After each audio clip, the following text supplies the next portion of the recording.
are in the fourth chapter, and in the fourth chapter, we are around this section where there was a question by this beginning of the chapter. At the beginning of this chapter, there was a question by Raja Parikshit to requesting Sukadeva to the Rishi Sukadeva to elaborate on the creation further. And then Shukadeva is taking up the chance to bring out the other propitiators or other karta, others who were instrumental in this creation. And then we saw the story of how Prachina Barhi, whose sons, 10 sons, Prachetas, when they came out of their penance and austerity, they were trying to set right the whole world, especially by destroying all the trees. We saw how they got their advice from Soma, the moon, who's the deity, Devata for the forest, Vanaspati. So, Vanaspati Devata, okay, Vanaspati Devata is Soma. And then he even offered the daughter of the forest and an Apsara. She was offered to them and they married her. We saw so much. And these are all marriages, wedding between devatas. In the wedding, in the human wedding, made for each other, one for the other and all that. Devatas, they don't have any physical, contact like human beings and all that. So there, all this, we saw Draupadi marrying, who was Yagnike. So Draupadi is a devata who came out of the fire ritual of her father.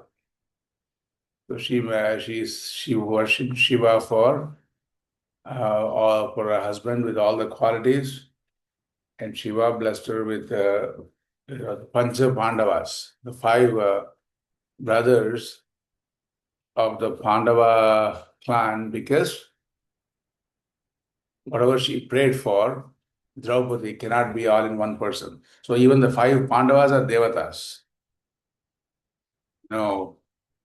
Bhima is Vayu Putra, son of Vayu. Arjuna is the son of Indra. Karna is the son of Surya. Like all these are devatas. So in their conduct, in their ways of doing, we cannot impose and project our thoughts about wedding and all that.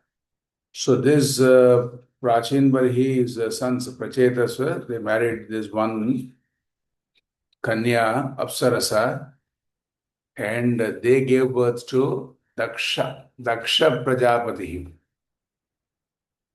We saw that so much. So Daksha was supposed to be the one who is a Prajapati. Praja means people. Pati means the one who is the Lord, one who is the protector, one who is the propitiator or the propagator. Prajapatis, their job is to expand the creation in a very organized way. So Prajapati, right from the beginning, his mind is thinking about the creation. But then it is not enough if you only mentally think. Suppose you all dream, you all dream about so much. You create in your dreams. So much of creation is there.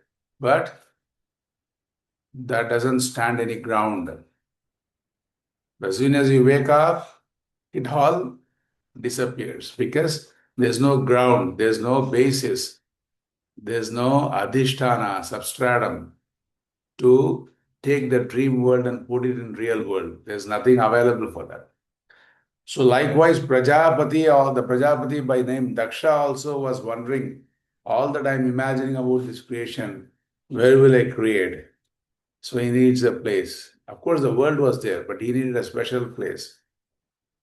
So for that reason, he's going to be praying to Bhagavan, Narayana, praying to Bhagavan, Shankara. So that we are going to see. So for that we are going to see from this shloka 23 onwards. What is he praying to? What is he praying about? Who is he praying to? How is he praying? That is more important. Look at the way he is starting his prayers. Namaha Prajapatiruvacha Namah Paraya Vitathanubhutaye Gunatraya Bhasa Nimitta Bandhavi Adrishta Dhamne Gunatattva Buddhivihi Nivritta Manaya Dade Swayambhuve. He Bhagavan, He Vishwaha, Swayambhuhu, one who has no beginning. You are on your own. You are there from time immemorial. So whatever is real, whatever is true, that has to be from the very beginning of creation, and that is Bhagavan. And so that is a cause for the entire creation. Paraya, but at the same time it is beyond the creation. And that is the reason why all the guna, your gunas, the way you express yourself, the way you think, the way you do, they're all influenced by these gunas, sattva, rajas, and tamas. But then those gunas are enlivened. They're empowered.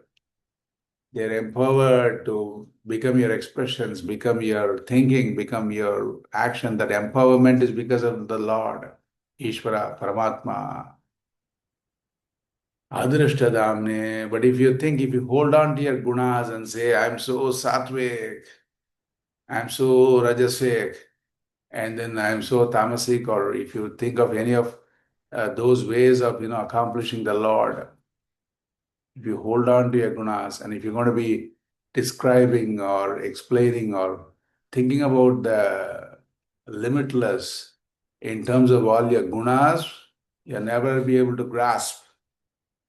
So that kind of a Lord, my namaha, see, it's easy.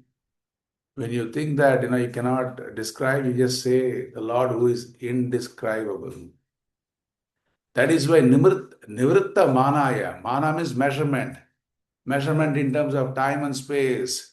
The Lord is beyond all that. So you just have to, pray, expressing your helplessness to describe that Lord. That itself becomes a prayer.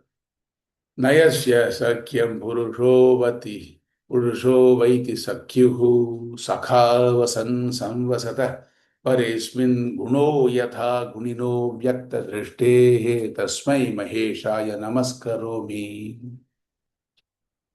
That doesn't mean the Lord is far away from us, that you're unable to describe based on your gunas. If you're unable to describe, that doesn't mean the Lord is at fault because he's too far away. No. He is a sakha, he is your friend. What kind of friend? He is not separate from you. Jiva and Ishvara, they're never separate. Jiva and Ishvara, they're never separate. If there is no Ishvara, there is no way of, becoming manifest as Jiva. All of you have come from unmanifest to manifest. Then only you're called Jiva. That possibility is because of Ishvara. So without Ishvara, no Jiva. Swami Akhandanji also says, without Jiva, no Ishvara. Because the word Ishvara means one is overlord, who is the overlordship. He is overseeing, he is the master. That is Ishvara. The word Ishvara means the master of all the beings. Suppose there are no beings, you cannot even give the title master. Master of what? Master of who? No answer. So the title doesn't stand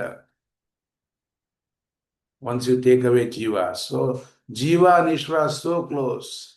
Only thing we Jivas are not able to, not having that vision to see the Ishvara all around us in all the situations. That is what he's saying. That is making it as a prayer. Guno yata gunino व्यक्त दृष्टे गुणः यथा महेशाय नमस्करोमि तस्मै महेशाय. Because we are trying to measure, we are trying to understand Ishvara with whatever shortcomings we have. And we think all our shortcomings are great accomplishments. People have a lot of friends, they think it's a great accomplishment.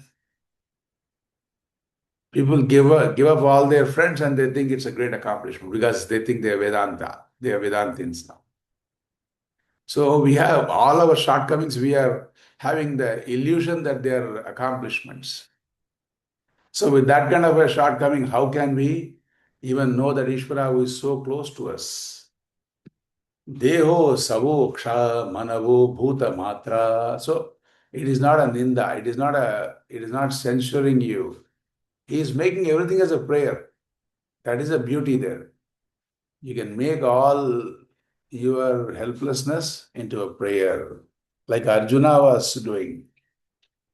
He felt so helpless in the battle, but he didn't cry to Tom, Dick, and Harry. He was crying to Paramatma, "Hey Lord, I'm feeling so helpless."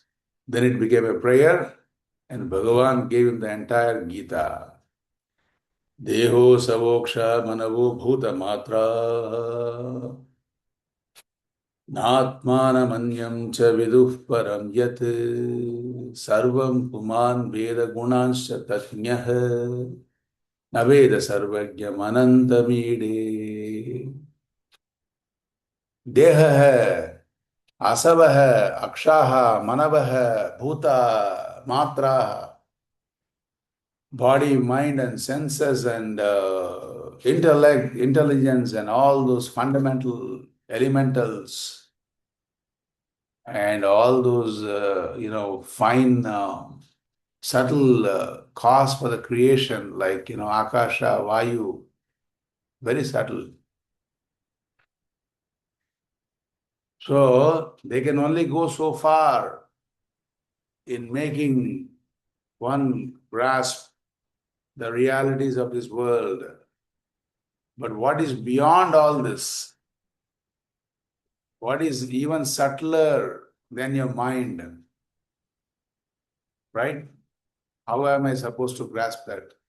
Sarvam Puman Veda Gunasya. Only because of your guna, you are able to grasp everything. All that you can objectify, science and math and chair, all those, even those principles. You're objectify, you need the gunas. But when it comes to Ishvara, those gunas have to be fine-tuned, they have to be harnessed in a certain way with the help of Guru and all that. Is a process. So because of that, Prachetasas are saying, the Daksha Prajapati is saying, that is the reason I am not able to grasp you, O Lord. Yado paramo manaso nama rupa rupasya drishta smriti sampramoshat yayiyate kevalaya swaya samsthaya hamsaya tasmai shuchi sadmane namaha. That doesn't mean people say the Lord is beyond everything and they stop. No, you can put some effort. You can put some effort to prepare your mind, like preparing the field.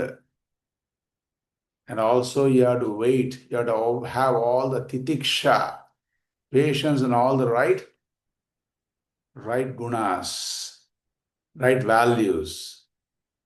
Right now it is winter. I heard it's already snowed in the northeast. Snow has already happened twice. I get some pictures from the ashram Gurukulam, more than an inch. Many of you would have experienced that. So that means you have to wait out. You have to wait out for the springtime. So that means there's titiksha, patience. And in that waiting out time, you cannot be idle. You have to prepare yourself. Then you will accomplish what you want to accomplish. So likewise, even Ishvara, Paramatma can be accomplished like that because he is looking for the heart where he can sit. He needs a place to reside. That can be your heart, provided it is prepared. Right? Na yayiyate kevalaya samstaya. Yedo parama. So mind is going to settle. It's going to give up. Uparama is giving up. Mind is going to giving up because mind says, hey, if you want me to appreciate that Ishvara who you are trying to describe, the mind is going to say, I give up because mind is going to say, I can only objectify. You give me a paper, pencil, I can see and say it's a paper, it's a pencil. The mind says, I can even objectify concepts. I can objectify that. But beyond that, mind says, sorry. But that mind you can prepare. Make it, suchi. Suchi means cleanse. We have someone who is suchi here. She comes to our class regularly. So Shuchi means a clean mind. What is a clean mind? Remember what Puja Swamiji says. Clean mind, don't imagine something. Clean mind is a prepared mind. Is a mind which is available right now, like your mind is available for what I'm saying. That is the prepared mind. Then Bhagavan comes there. Or Bhagavan manifests, who is already in a very unmanifest state, he manifests. Because he's not away from us. Manishinontar hridi sanniveshitam swashaktibhirnavabhischa trivritbihi vanhim yata dharuni panchadashyam manishaya nishkarshanti gudam. Very nice example. Bhagavatam is full of examples to show how what you think is impossible is actually possible. Sometimes the examples are about what you think is possible, may not be impossible, maybe impossible. But here, Ishvara, the possibility of appreciating, recognizing Ishvara here and now is possible. Although you find Ishvara is not like an object which you can see and appreciate, he is very much there. Just like the fire, the source, the fire is there in its source. Wood has fire. When would you appreciate? You would appreciate when sometimes you can, here the example is some of the sadhus, some scholars, they can bring out fire even from the wood. Even if you light up a small matchstick, the fire comes. That itself shows how much fuel is there in the wood.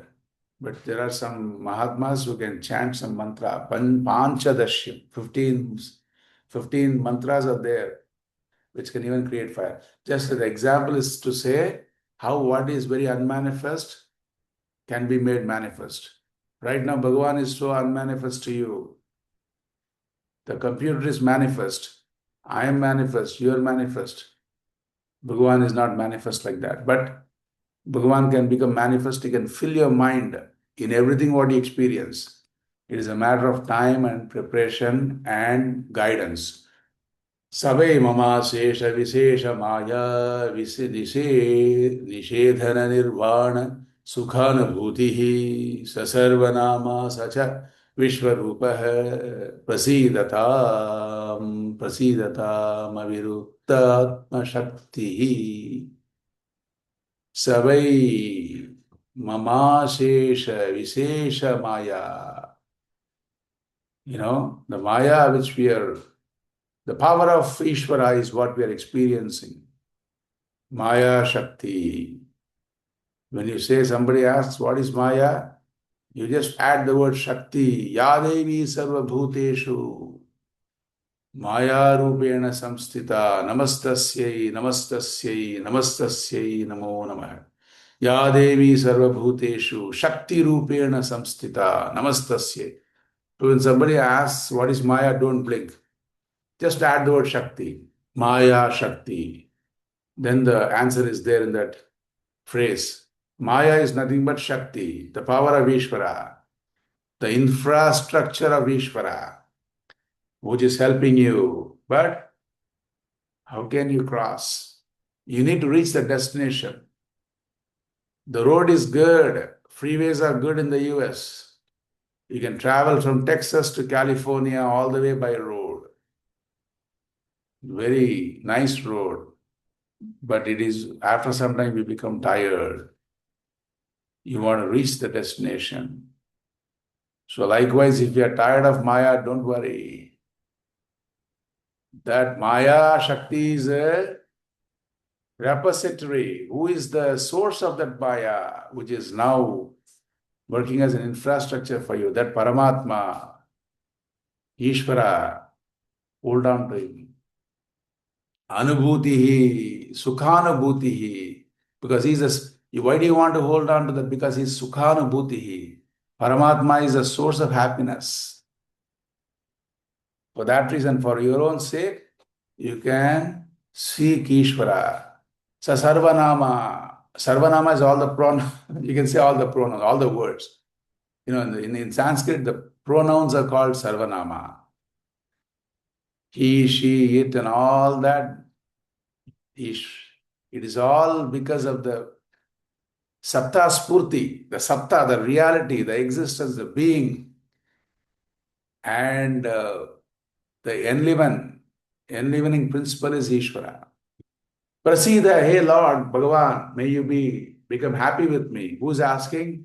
Daksha is saying, Prasida tam aniruktatma shaktaye yaktihi.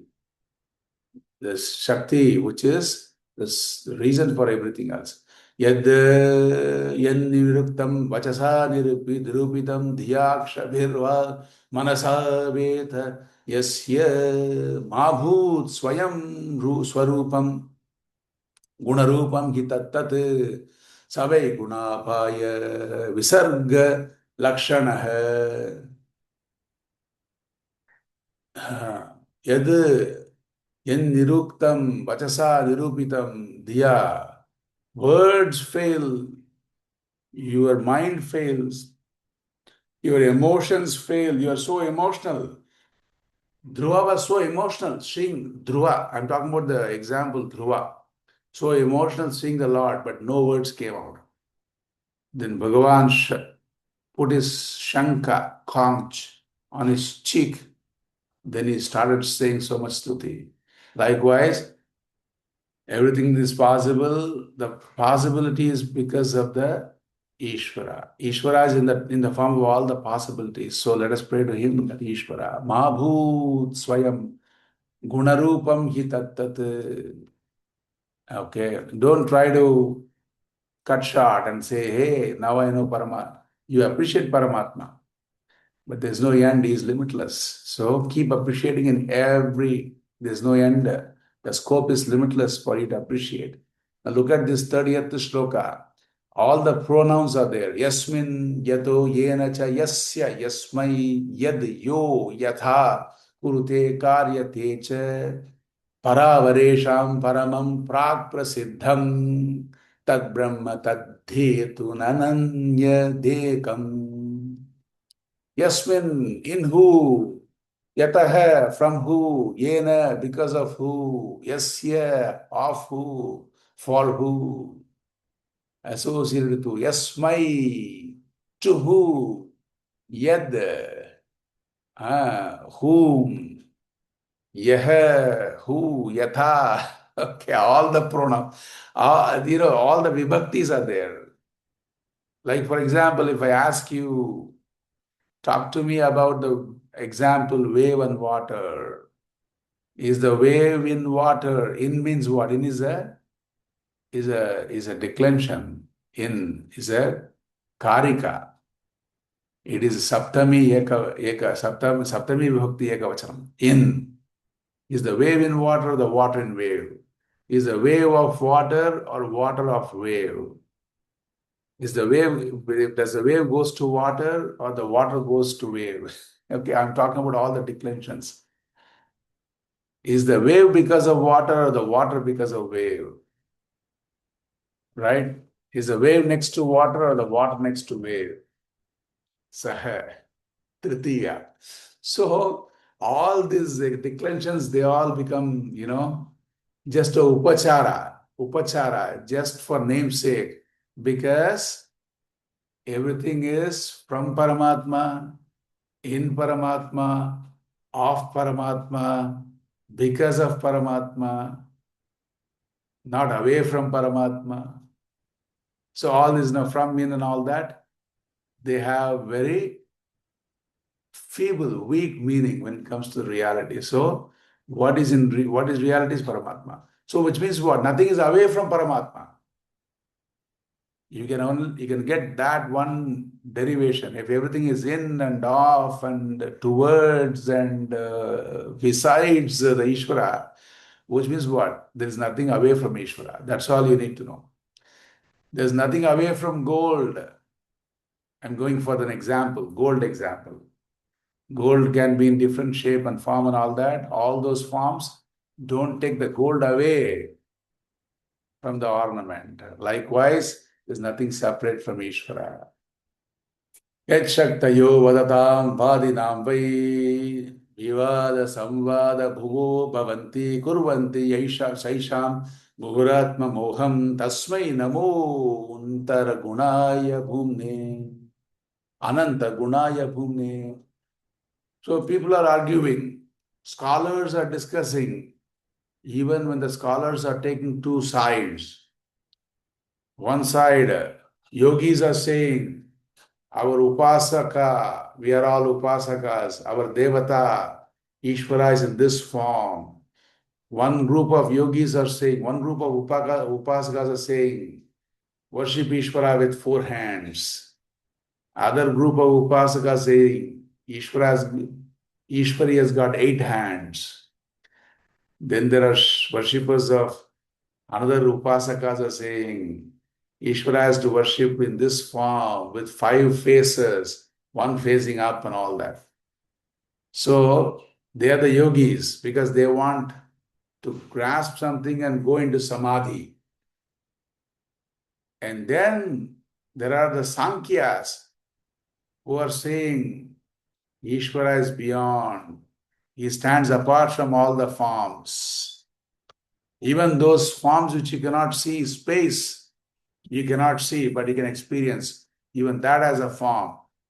How can you bring Ishvara into this world of forms? It's beyond all forms. So even for these two kind of discussions, what is the basis? They both are not wrong. They both can be right. In English they say there's a win-win situation. That is how you should have your communication skills like that. Especially when you're in the family, your communication should be a win-win communication. Especially when you do a team job, teamwork, your communication should be a win-win. So because you see both sides, so that is Paramatma who is on either side, and who is the reason why even these people are in the first place able to discuss and argue all those tools of logic.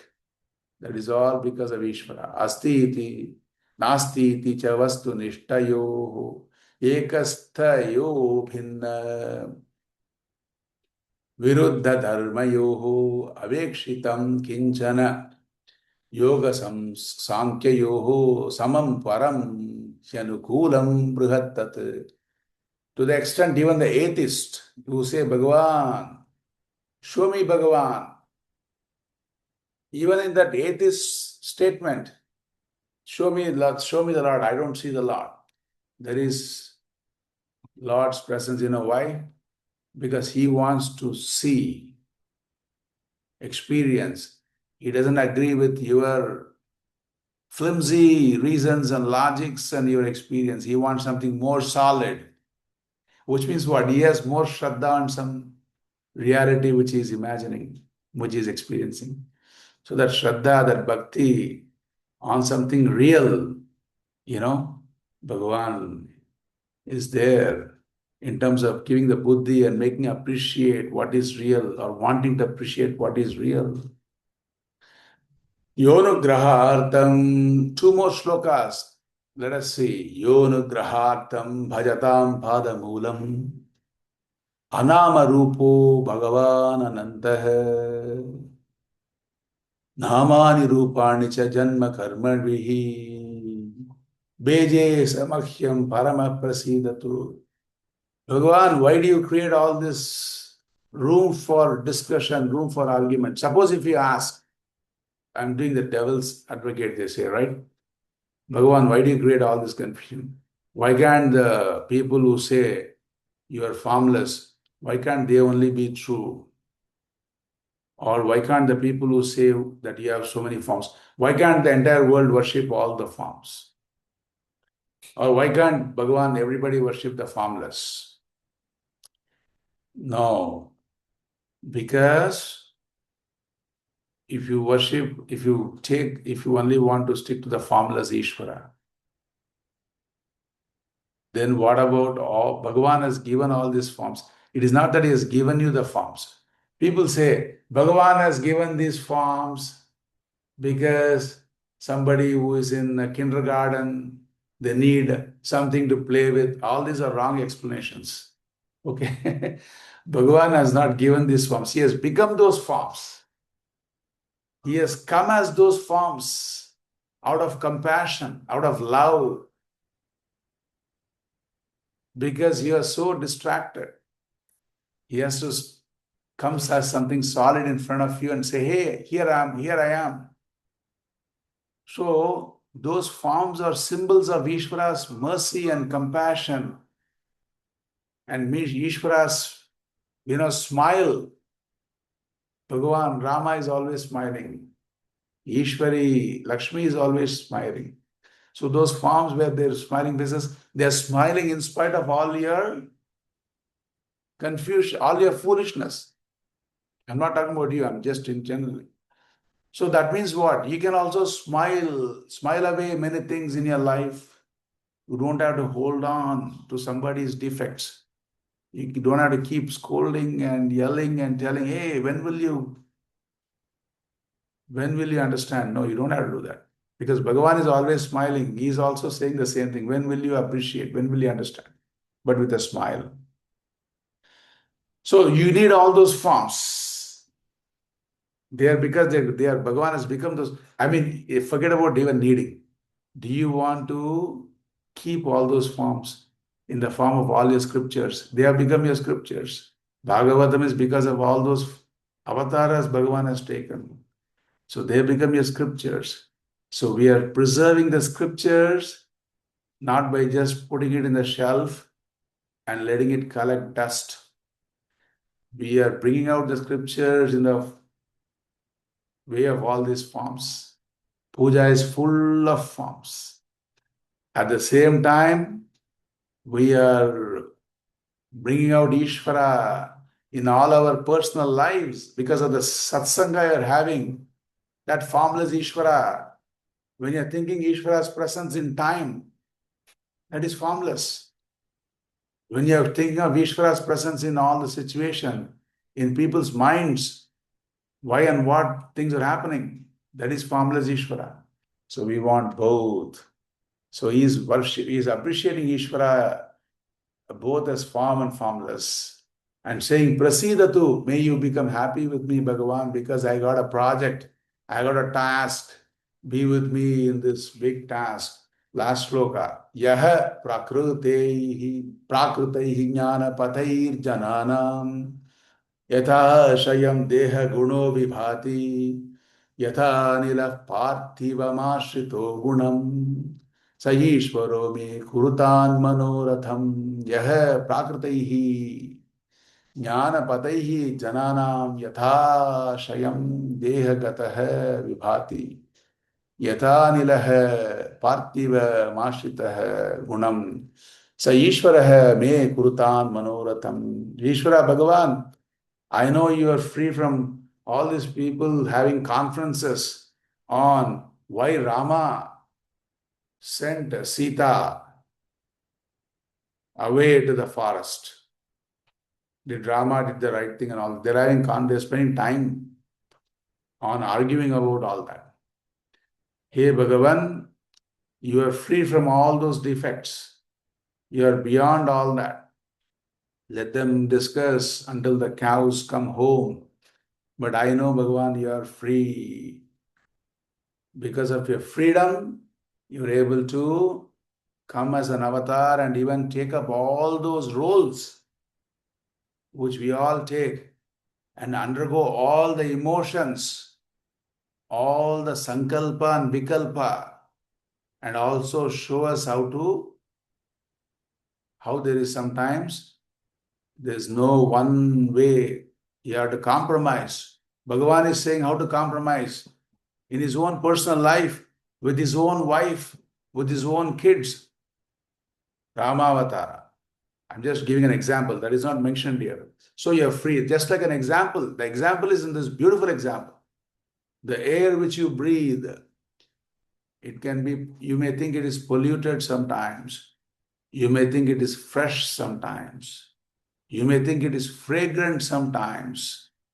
But in reality, that air is free from all those fragrances,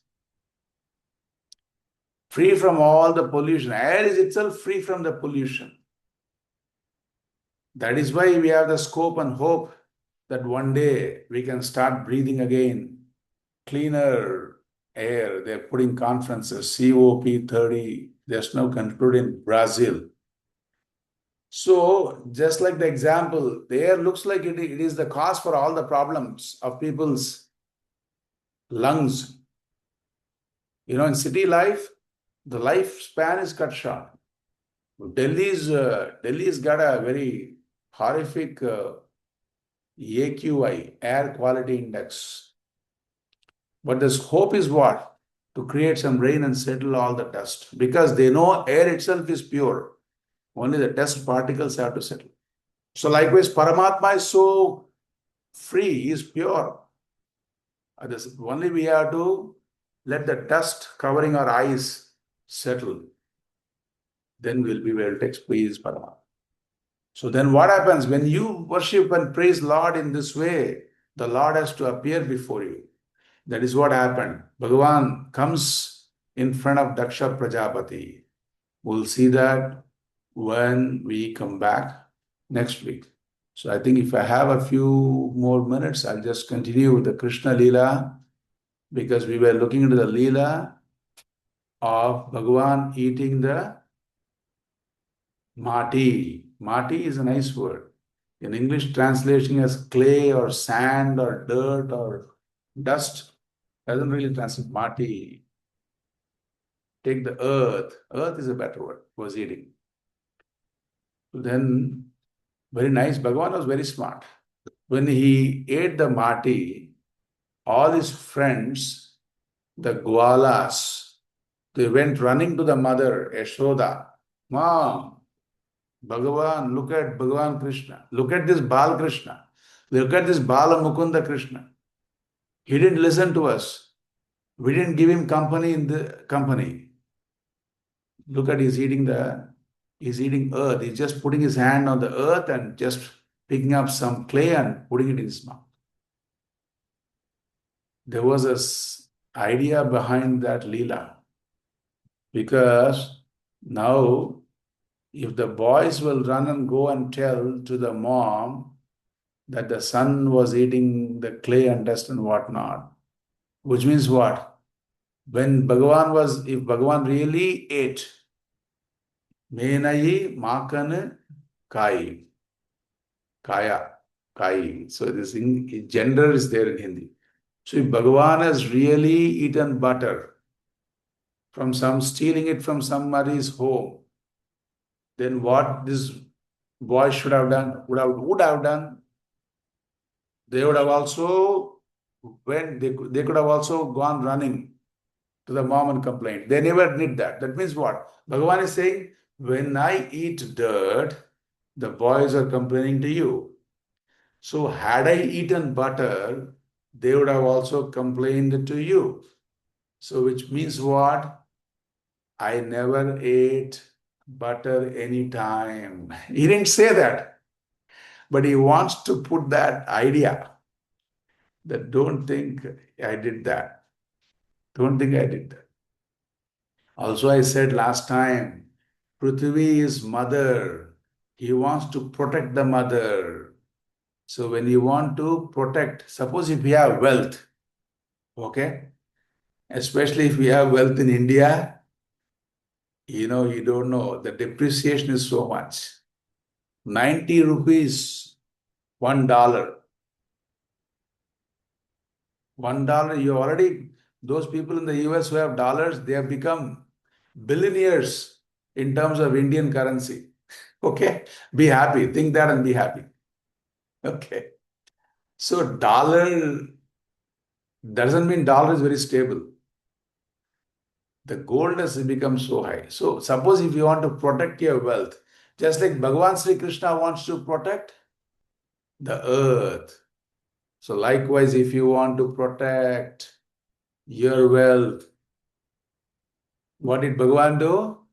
He put some, don't eat the wealth, okay? Let me explain to you. Dana, charity, service, giving, contributing. He contributed some dirt to his mouth. Why? In the Purusha Sukta, when you praise the Lord, describing his different body, different angas of the Sharira, you say, Brahmano asya mukhamasid. Brahmana asya mukhamasid. May the Brahmanas be the mouth of the Lord. Brahmanas means all those scholars, sadhus, yatis. They are the mouthpiece of the Lord. Your vision of the Lord is all improving because of the Shastra coming out of the scholars. So scholars are like the mouth of the Lord. So Bhagavan is giving dakshina to those brahmanas by putting some dirt in his mouth. So encouraging all of you also, whatever you want to protect. Now, this is just an example to say why Bhagavan ate the dirt, that's all. So likewise, the Leela of Bhagavan eating the earth goes on. Why did Bhagavan do that? But our time doesn't go on forever. You have been very patiently listening towards 9 p.m. your time. So I'll stop here. Although it's interesting to continue the discussion on this Bhagavan, Mati Swikaran Leela. We'll continue that next week when we come back. So I'll here ask you all to wait until Vidyul gets her Arati